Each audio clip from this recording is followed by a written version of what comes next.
Welcome to Rewire Your Brain, how to gain the upper hand for more peace of mind.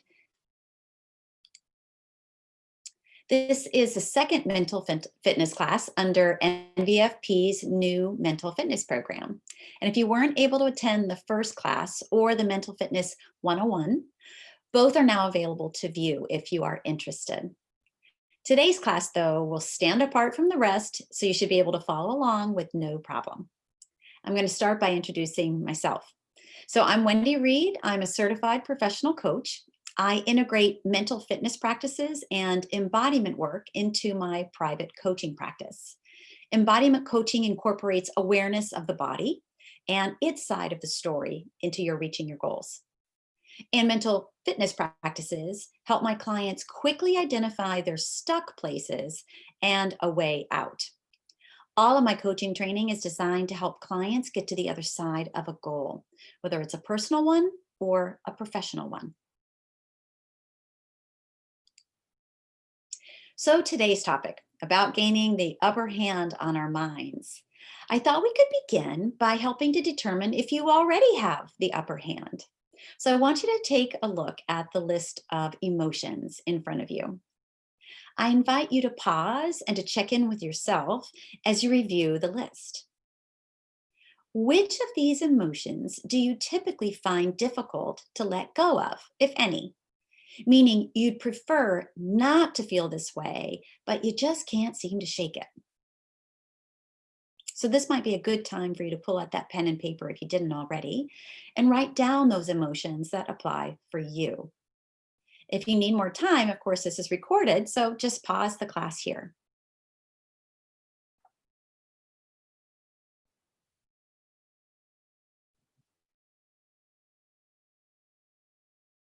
Okay, let's take a look at what you identified for yourself. Of what you selected, I want you to make a choice. Which of them would make the most difference in your life if you were able to let go of just that one? Just let it go. Don't worry about how. Just let yourself imagine, if you will, not being troubled by it anymore. Go ahead and circle that one. It might be hard to choose, but I invite you to do it anyway. So let's back up. What is mental fitness? Let's make sure we're on the same page. The definition that I'm supplying here was created by Shirzad Chamine, author of the New York Times best-selling book called Positive Intelligence. He uses the terms mental fitness and positive intelligence pretty much interchangeably, defining them as a measure of our ability to access a positive mindset over a negative mindset, more often than not in the face of our life challenges. Put more simply, mental fitness is a measure of the strength of your positive mental muscles versus your negative mental muscles. We can grow the positive and shrink the negative in a way that is measurable in our brains under an MRI after just 6 to 8 weeks of doing exercises. Now, this is not about the ability to put lipstick on a pig, if you've heard that expression. It's about being able to access the best parts of you so you can handle whatever life tosses your way.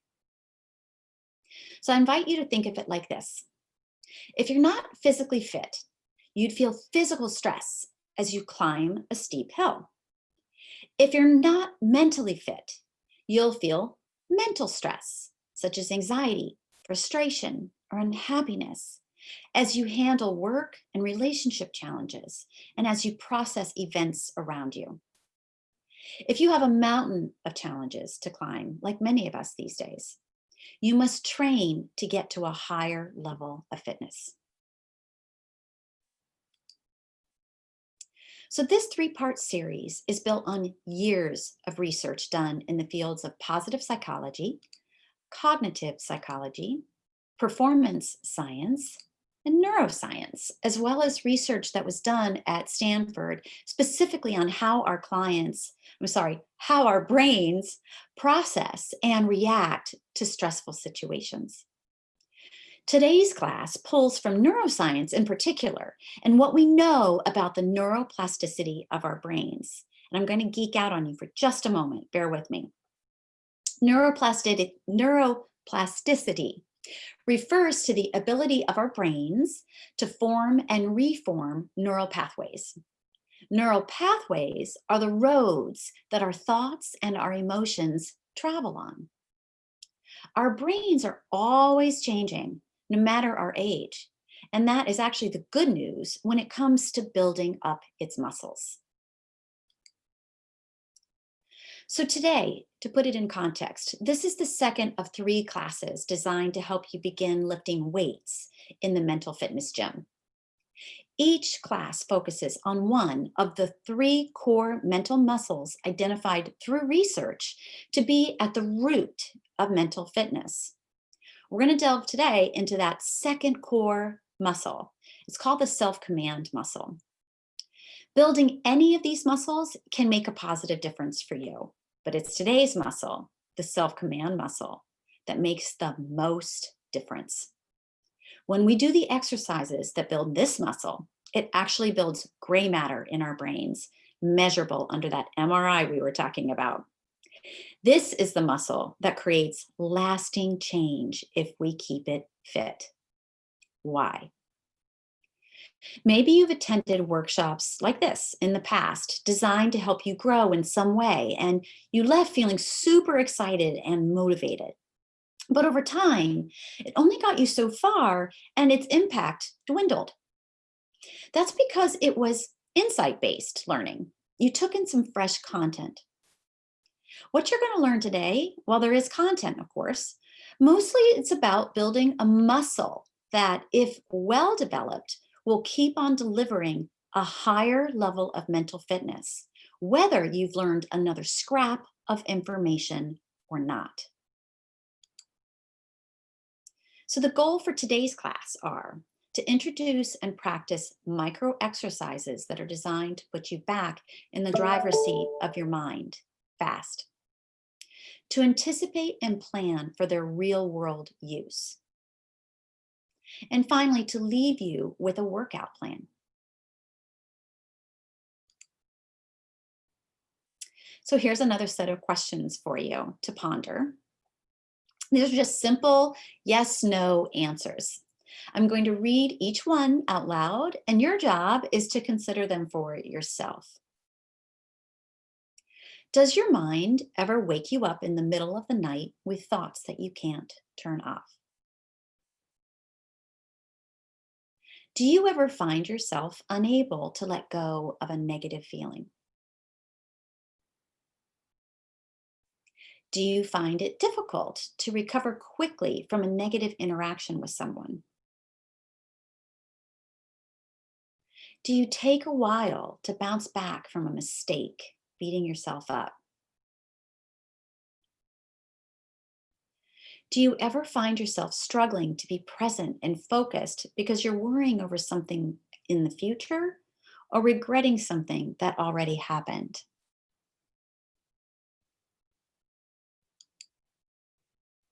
I'm going to look you in the eye now, and I am going to challenge you with an assertion. You are not in command of your own mind, certainly not on demand. If you were, would you choose to wake yourself up at 3 a.m. to worry over an issue rather than deal with it in the light of day? Would you choose to hold on to disappointment or regret for hours, days, even years? Would you choose to be thinking about something else on your mind versus being fully present, say, for a conversation with someone you care about? For most of us, we'd probably say no. We don't have to sit in the back seat and take this. We can take back the keys and step into deliberate choice. So the question we must be asking ourselves is, who is driving in these situations? The answer is, it's our first responders. For pretty much every situation, it's our survival brain that arrives on the scene first, filtering everything through threat analysis. This is the part of our brain we can thank for keeping us alive. not happy, alive. Challenges we face, conflicts, mistakes, tough life situations get a 911 response from our brain. Exaggerating the negative is part of what has kept humans alive. We have to consciously call off the SWAT team. The key word there is consciously. How do we call off this SWAT team? So here's a quick recap if you missed the first class on intercepting negativity, because that is the first step. You have to notice it's there in the first place. And for the purposes of this work, this mental fitness work, every negative emotion is seen as a saboteur outside of grief. If it sticks around longer than the few seconds needed to send its 911 alert. When I say saboteur, I'm talking about patterned negative reactions and thoughts that come out of our childhood that get in our way. So once that alert has been sent to our brain, this is our chance to bring the emotional reaction that sent that message into the light. To name what you're feeling and make it possible to deal with it constructively from there. Naming the negative emotions pulls them out of the saboteur brain, so they're not on autopilot anymore. So for example, if you're feeling angry or overwhelmed, you notice it, you stop, you ask, what is going on here? What are the feelings and circumstances that are bringing this on? It might sound like, I'm feeling trapped in isolation. I'm feeling concerned about our country. I'm feeling upset with myself for a mistake. I'm feeling nervous about that call and how it's going to go. Doing this alone diffuses the emotion's intensity. When we don't notice our negativity, or when we treat it as unavoidable, what? How else would I feel right now? Did you see that article? The next door post? Can you believe what those people did? Did you see how that guy cut me off?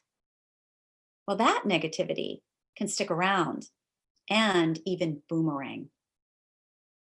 When we get angry, and that's just one example, right? And hold on to that anger longer than it takes to see that something is bothering us, we typically pass it along. Sometimes to the person or object in question, sometimes to innocent bystanders. And we see this in social media all the time too, right? So when I get angry with you and I yell at you, maybe with my fingers, your 911 response gets angry and yells back at me. When someone bumps into me and doesn't say sorry, and I ruminate on it, how could she do that? I'm likely to pass along my own inconsiderate grumpiness to whomever is lucky enough to be in my presence. Saboteurs are contagious in this way, and we can stop them before they do more sabotage. Perhaps you've picked up on some negativity in the air lately in our country, maybe even within your own communities, perhaps even in your extended or nuclear families. Many people are riled up, living 24/7 out of their saboteur brains. The thinking from here is fear-based and polarized. It's us, them, all, nothing, good, bad, you're in, you're out. When we're stuck in that part of our brain, because we're triggered there, right? That's all that's possible. So what does this mean? We have to be that much more mentally fit to be able to remain calm and ultimately to engage in a way that doesn't spread more negativity into our own life and beyond. So let's formally introduce the self-command muscle. This is the hero of our story and the antidote to the negativity. If you wanted to build your biceps, you would use a dumbbell and you would do a series of reps each day, every day. If you want to build your self-command muscle, you do what we're going to call PQ reps each day, every day. PQ stands for Positive Intelligence Quotient, which is a measure of mental fitness. Every PQ rep builds against this. This is where the direct neuroscience comes in and the beauty of our neuroplastic brains. What you're literally building up is fibers underneath your forehead that control self-command. We can build these up in 10 to 15 second increments of trained focus on a single sense. When we train our attention like this, we are telling our mind, go here instead. And the more we tell our mind to do this and then do it, the deeper the neural pathway to this new destination becomes. So this is about gaining the upper hand with our minds consistently, being able to get back in that driver's seat when it's been hijacked, when we can't let something go. And with practice, eventually, your brain will go automatically to a calmer part of your mind without the typical hijacking even taking place. This self-command is what separates the best athletes in the world from the rest outside of their skills at the game. It's their ability to keep control of their thoughts and emotions through those final moments of the game and not choke. It's their recovery time from a missed shot. It's about keeping their head in the game. So it is story time. I am going to read you a 1-minute story from a children's book that I bought long before I was a parent myself. The book is called Zen Shorts, and it contains 3 parables that I tend to think about often. I'm going to read you one of them. It's called A Heavy Load, because stories stick with us. And so I'm hoping that this story may stick with you. Sit back, enjoy yourself. When was the last time someone read to you? A heavy load. 2 traveling monks reached a town where there was a young woman waiting to step out of her sedan chair. The rains made deep puddles, and she couldn't step across without spoiling her silken robes. She stood there, looking very cross and impatient. She was scolding her attendants. They had nowhere to place the packages they held for her, so they couldn't help her across the puddle. The younger monk noticed the woman, said nothing, and walked by. The older monk quickly picked her up, put her on his back, transported her across the water, and put her down on the other side. She didn't thank the older monk. She just shoved him out of the way and departed. As they continued on their way, the young monk was brooding and preoccupied. After several hours, unable to hold his silence, he spoke out. "That woman back there was so selfish and rude, but you picked her up on your back and you carried her. Then she didn't even thank you." "I set the woman down hours ago," the older monk replied. "Why are you still carrying her?"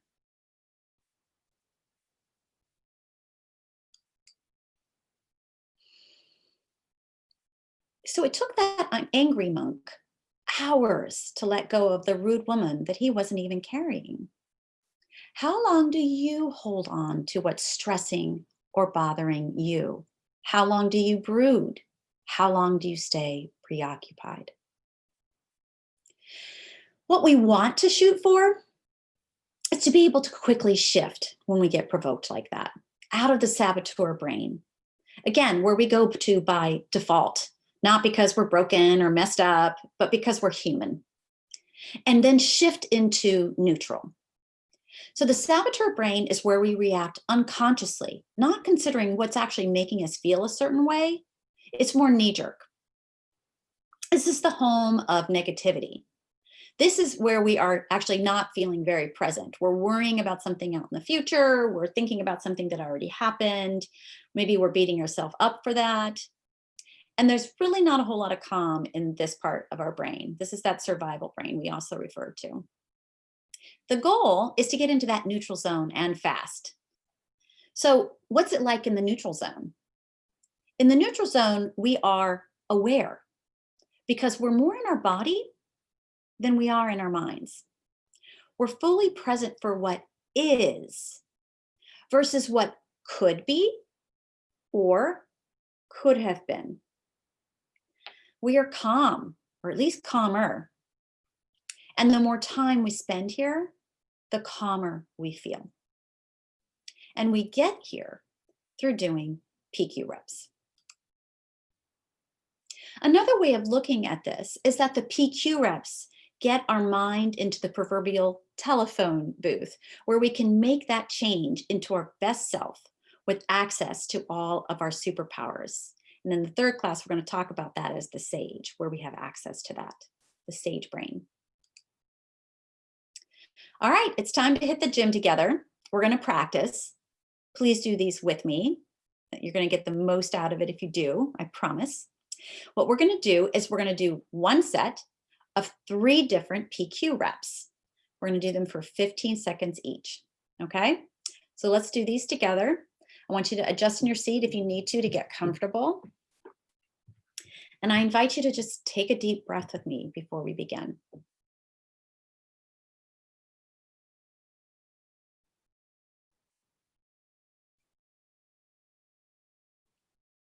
Okay. First, I invite you to rub your thumb and your forefinger together and focus your complete attention on this, so much so that you can feel the ridges on your fingertips meet.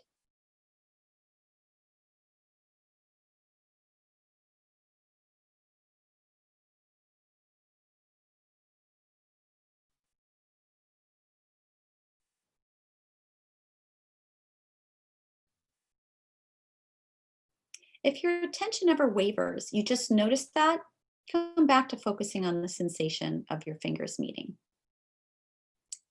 Next, I want you to take your palms and just rub them up and down, and up and down. And I want you to focus your total attention on the sensations of this. Maybe you'll notice temperature, texture, moisture. What are the sensations? 100% focus.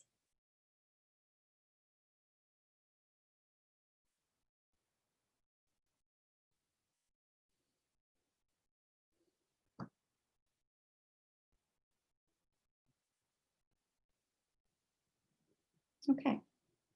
And finally, I invite you to put a hand on your belly. And from here, we're going to do some breathing. And all I want you to focus on is the sensation of your belly meeting your hand with every breath.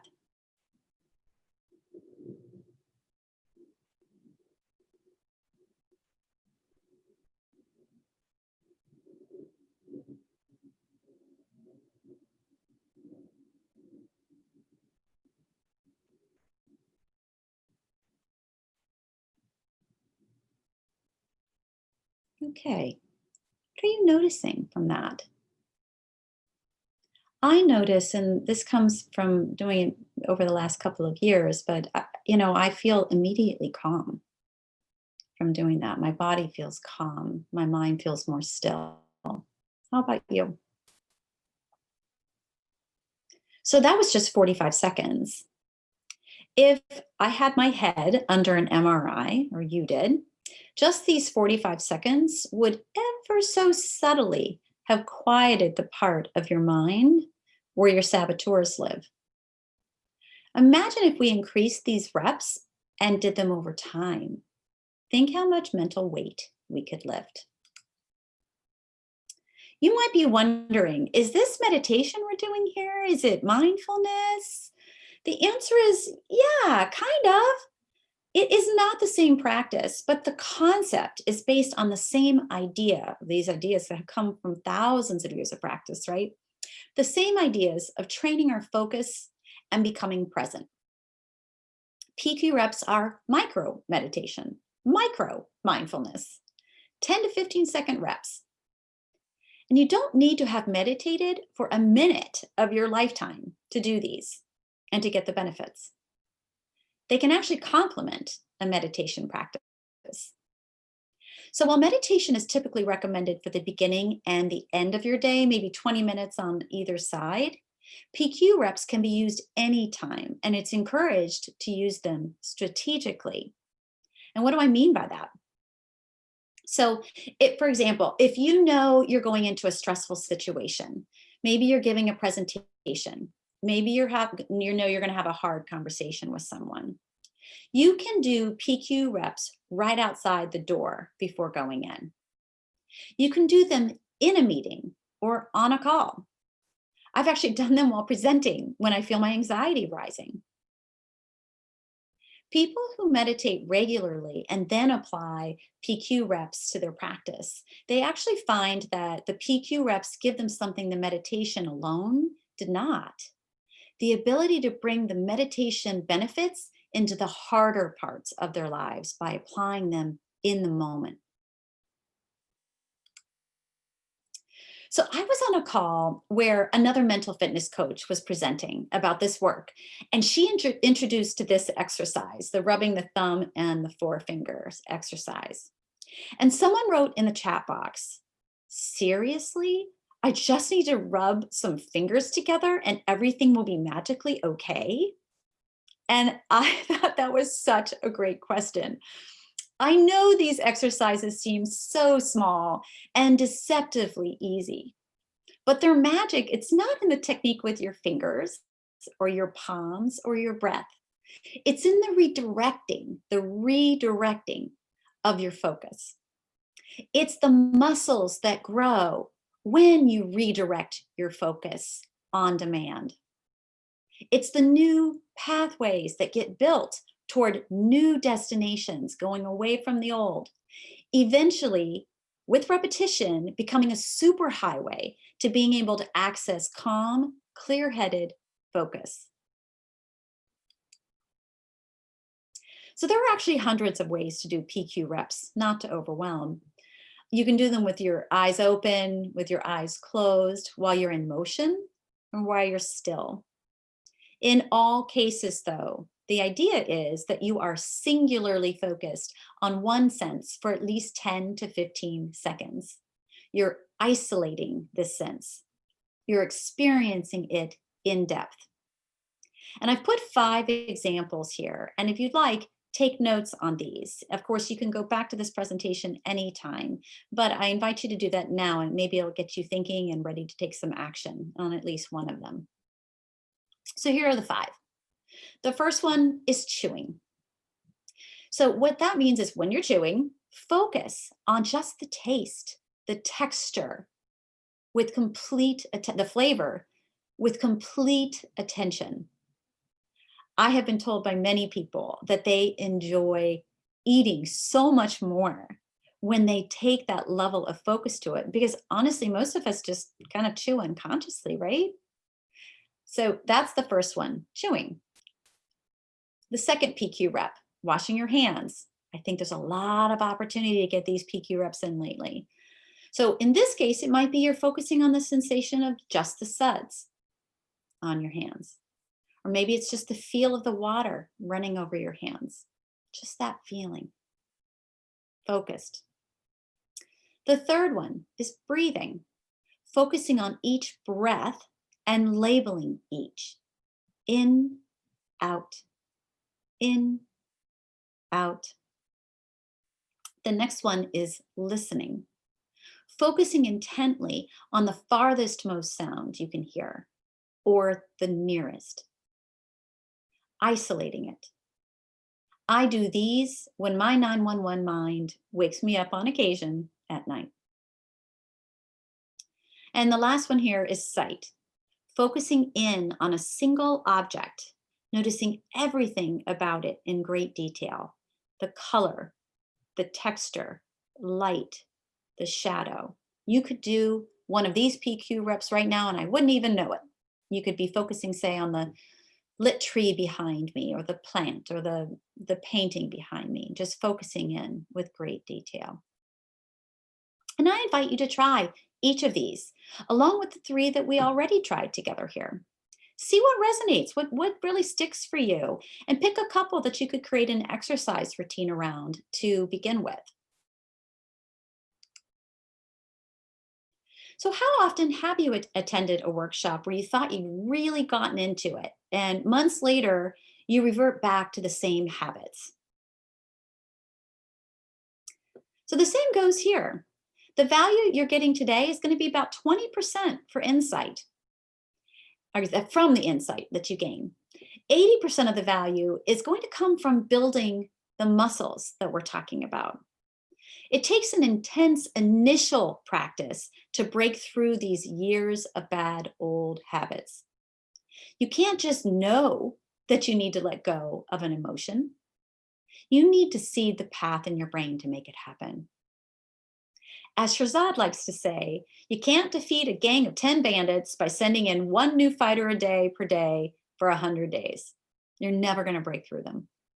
You send in too few at a time, the bandits will win. The bandits we're talking about here are those emotional reactions that consistently grab the wheel and those that are so hard to let go of. The research shows that you need to do a minimum of 15 minutes per day for 6 to 8 weeks. This is how you break through and you build those new neural pathways that we talked about in your brain. You scatter them throughout your day, so you're applying them while you're in the thick of life, not just during those calm parts of your life, say when you're waking up or as you're going to sleep at night, though it doesn't hurt to do them then too. You can link them to what you already do, and you can get those 15 minutes in without adding a single second to your daily routine. So for example, right, we talked about washing your hands. We talked about when you're eating, when you're breathing, no less. But if your mind is revolting about these 15 minutes, what I'd like you to do now is to step back for a moment, and I want you to consider what you hold on to and how it might feel to be able to let go of these emotions after they've sent up their initial flare. What would it give you in your life to be able to move past anger more quickly?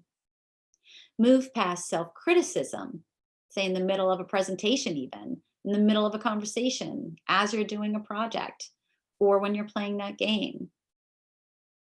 Move past resentment, disappointment. Lasting change requires regular practice. You can't go to the gym one time and expect big muscles, though I think many of us hope for that. So 15 minutes per day of PQ reps for at least 6 to 8 weeks, big muscles. The nice thing about PQ reps, of course, is that you don't have to go to the gym, and you can do them while you're going through your regular day, integrating them into existing routines. So if you're ready to begin, let's plan your workout, because most things don't happen unless we make a plan to make them happen. So I invite you now, if this is appealing to you, if you have something to gain from this, set a daily goal for your PQ reps. Is it 2 minutes? Is it 5 minutes? What do you know you would do? I know I said 15 minutes, and I certainly would hope you might work up to that. But if you know for certain that 2 minutes is all you would actually really do at the beginning, set a goal for 2 minutes and commit to that. When will you do this? Where will you do the PQ reps? Maybe it would be helpful to put some prompts there so that you can remember to do them. And a funny aside on that, I started this work a couple years ago, and I put notes around my house to remind me in various places, like when I'm washing my hands, when I'm eating, etc., to do these PQ reps. And I forgot I had a note hanging in the refrigerator. And it was Thanksgiving, and my mother-in-law was in our home and opened the refrigerator and saw this note hanging in there. And I have to say, it was a pretty funny exchange. The good news is these days we don't have a whole lot of people coming into our houses, so you can hang notes anywhere you'd like.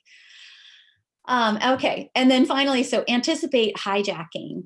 At the beginning of the day, you might actually be able to know where you might get stressed. It might be that you have a call planned or you're working on something that's been kind of stressful for you. For me, it's opening the newspaper, so doing some PQ reps before that can be helpful. So how do you know it's even working? How do you know your muscles are growing? We get a pretty good idea if we've gone to the gym, if we can see our biceps have grown, right? How do you know your mental muscles are growing? So some examples.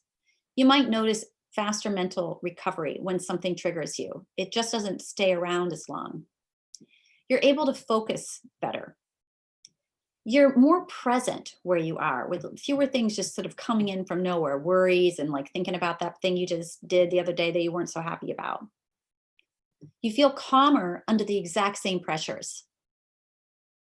You're able to let it go, some of those emotions we talked about at the beginning. And you feel less distracted both day and night. And of course, the load may feel just a bit lighter, lighter, lighter, and lighter. So you have it in hand.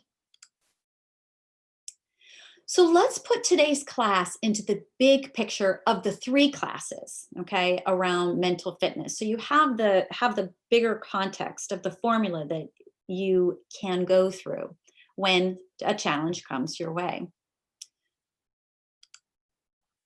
If you're feeling negative emotions, notice, name it, stop. You're in saboteur mode. Do PQ reps. You've got 8 of them already to quiet saboteurs and activate your sage, which we're going to go into the 3rd class. Assume the sage perspective that every problem can be converted into a gift and opportunity. And finally, generate the gift by using the sage powers like empathy, curiosity, creativity, purpose, and calm, clear-headed action.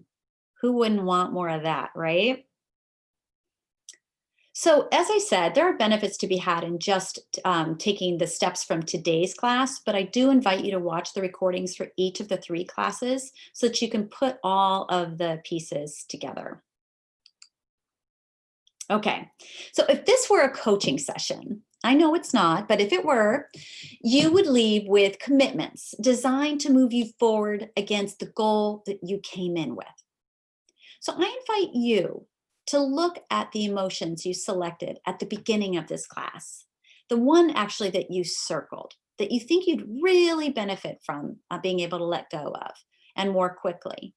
And by the way, if there's an emotion that I didn't put in that list that feels bigger for you somehow, it comes up more often, add that and circle that instead.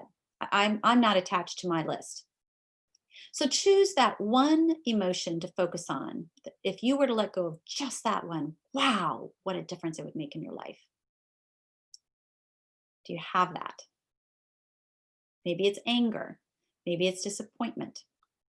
Whatever it is, I want you to use that emotion as your mental fitness trainer. So if you choose anger, when anger arises, notice it and let it be your prompt to drop and do 20, to do those PQ reps. It's your boot camp instructor.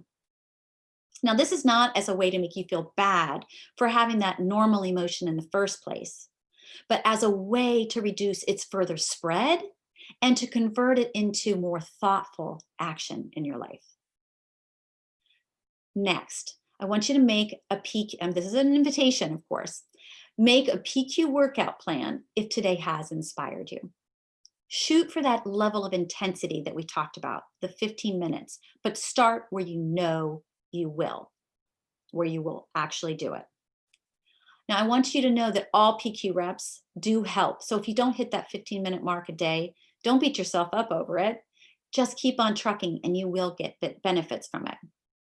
And then finally, begin to use PQ reps strategically before that big call, before you open that newspaper. That's for me.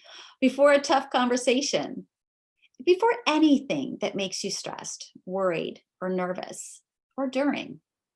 Okay? Now, those are tools that are available to you anytime.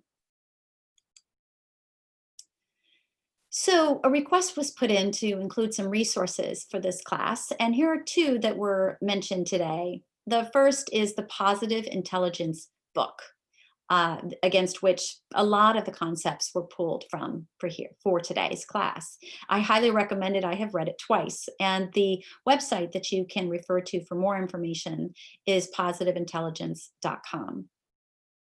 And then the other book is the one I pulled the parable, A Heavy Load, from. I highly recommend it. It makes a great gift for kids and adults alike. It's just a really special book that I've enjoyed for many years.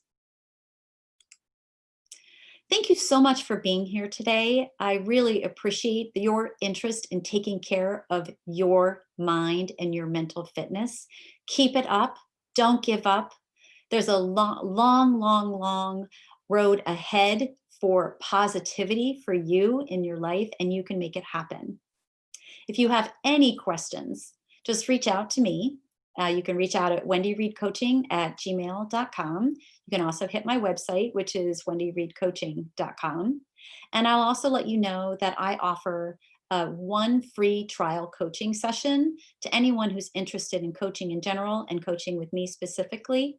And I can answer any questions in that regard. And it is completely, no strings attached. If you're interested or you think there's someone in your life who might benefit from coaching, please send them my way and let them take advantage of that. Okay, thank you again. And I look forward to seeing you in the next class.